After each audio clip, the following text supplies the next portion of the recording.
For the most part, aphid pressure in the Yuma Valley has been quite low this season. However, green peach aphids have recently begun to increase on older lettuce plants, and large colonies can easily be found in some fields. Reports from Dome Valley and Welton suggest that aphid populations are increasing as well.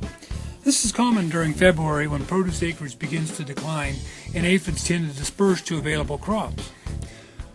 However, something a little bit more interesting though is that foxglove aphid alates, or that is the wing forms, have been found on lettuce here at the Yuma Ag Center, with a few small colonies beginning to develop. Foxglove aphid is important because it has a tendency to colonize on younger leaves.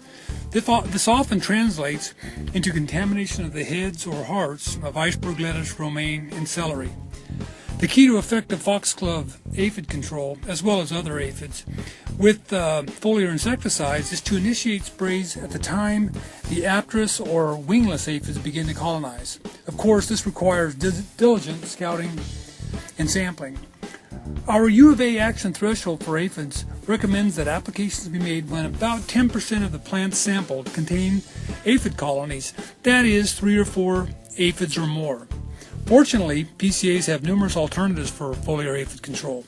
Movento is very effective and has the broadest spectrum of activity against aphids commonly found on our produce crops. Because it is fully systemic, it can pick up aphids such as foxglove and lettuce aphids colonizing deep within heads, and spray timing or application method is not as critical with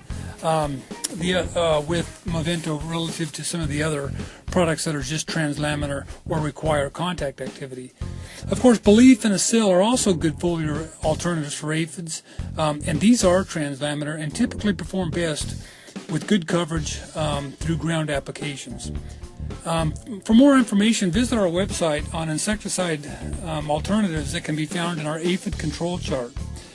One thing to keep in mind though, be sure to check that the MRLs, or maximum residue levels, are established on that crop for that product if that product is destined for export market. Remember, when in doubt, scout.